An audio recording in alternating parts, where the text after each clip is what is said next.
Hello everybody, welcome back to another chart video, this time on YouTube because I need more space.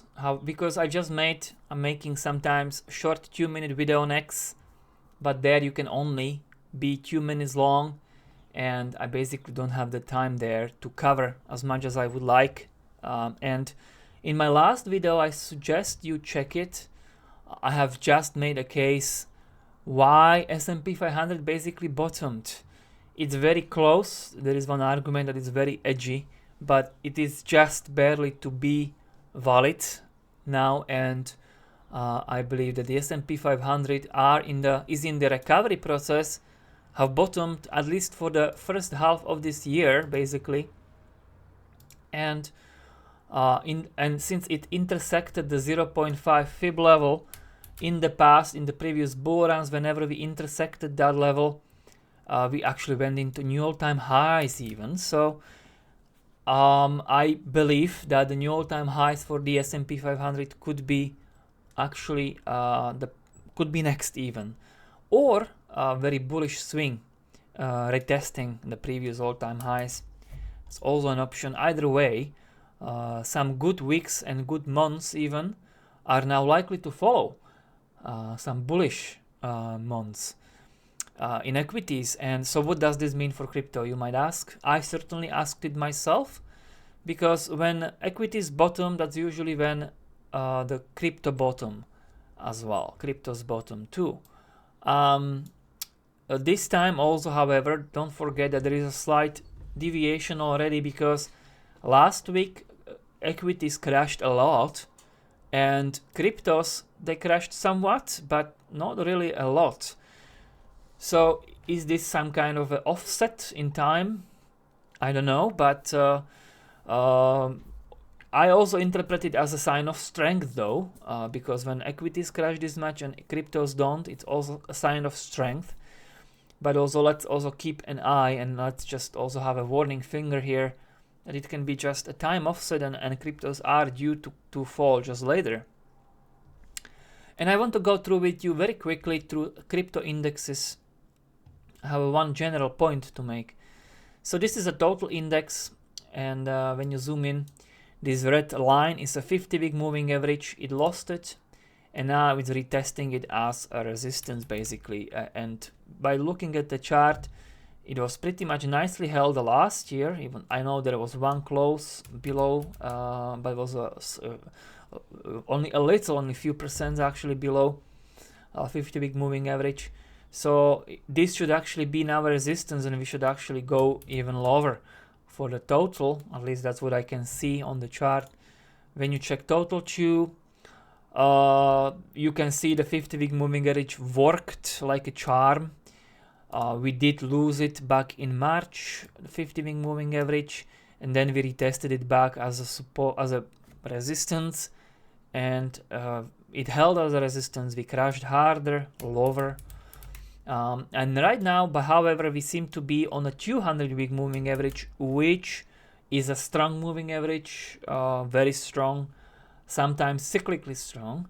So there is an argument on total Q that I can see that there is a level that could be held. However, on the total free, okay, I have to wait a little bit on the moving averages to render. We have again the 50-week, we have closed below it for the first time, mind you, and we might now actually reject from it as from a resistance and actually go down. So total free doesn't seem to me very bullish as well at the moment. Others index is even more concerning. There is this super bullish trend line that I found, which worked many times, had strong swings from the trend line. Even recently we had at first strong swing from the trend line.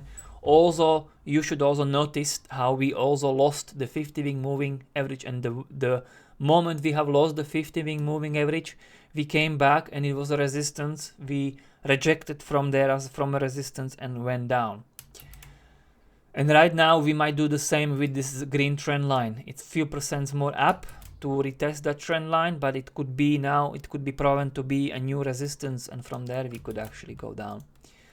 So my general point, when you look at all of these indexes, I know there is also some bullish, the 200 week moving average held on total Q was bullish, but generally, like, I see more bearish than bullish technical evidence from these indexes.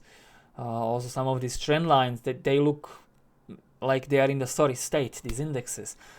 So that was basically the point that I wanted to make. Now let's have a look at some other charts that I have made myself, and you can make them too. For instance, Bitcoin versus gold, BLX/gold. So there were also very obvious this cycle's bullish trend line. This green one was touched and reacted from multiple times, and recently was lost. Doesn't look very hot as well. When you look at altcoins versus gold, total Q versus gold, there is a similar story painted, but more bearish, because there I can make a trend line that starts at the bottom of the COVID and then touches all the way throughout 2020, then touches again, even closes.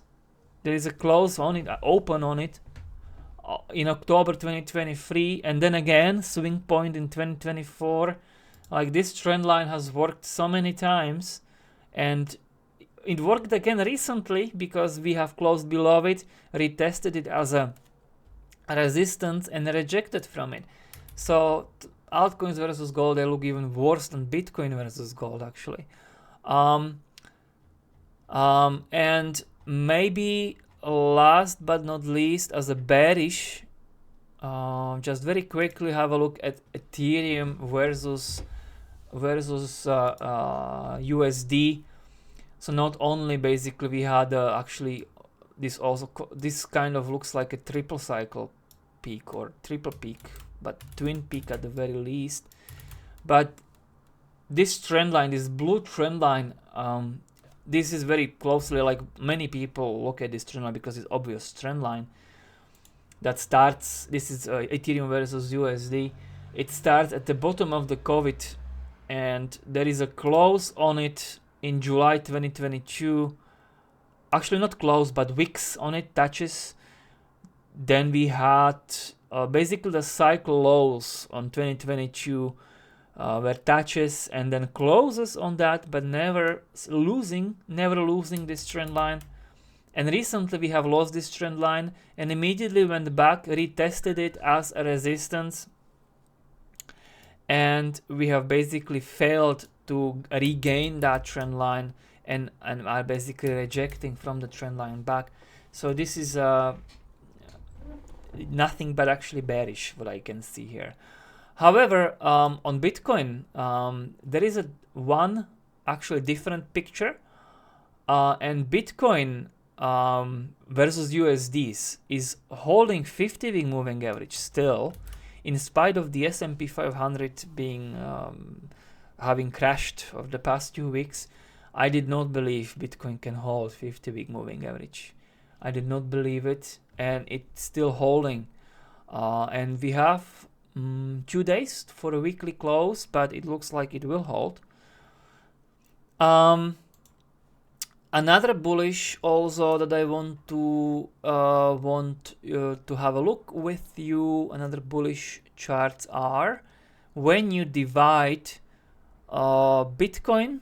Let's now first check Bitcoin, and then let's check total Q index.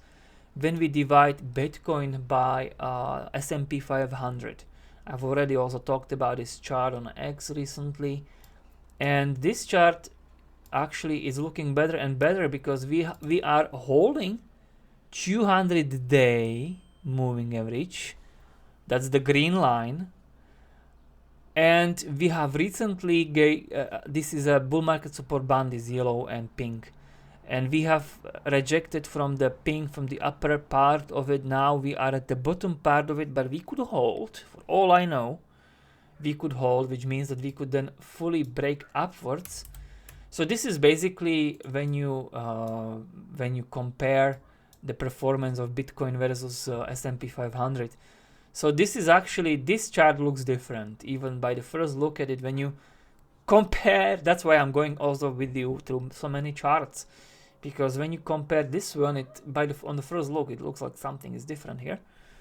But also when you look at the total Q, and when you divide total Q with S&P 500, also this one doesn't look as catastrophic as all the other altcoin indexes, because this one is holding both of these trend lines. One of them, one trend line is basically connecting the previous cycle lows to the this cycle lows, and the other trend line is more bullish. That's basically this cycle's trend line, and basically we are holding both of them. So my conclusion with this video, basically I wanted to have a look with you, and let's come back to the question which we started.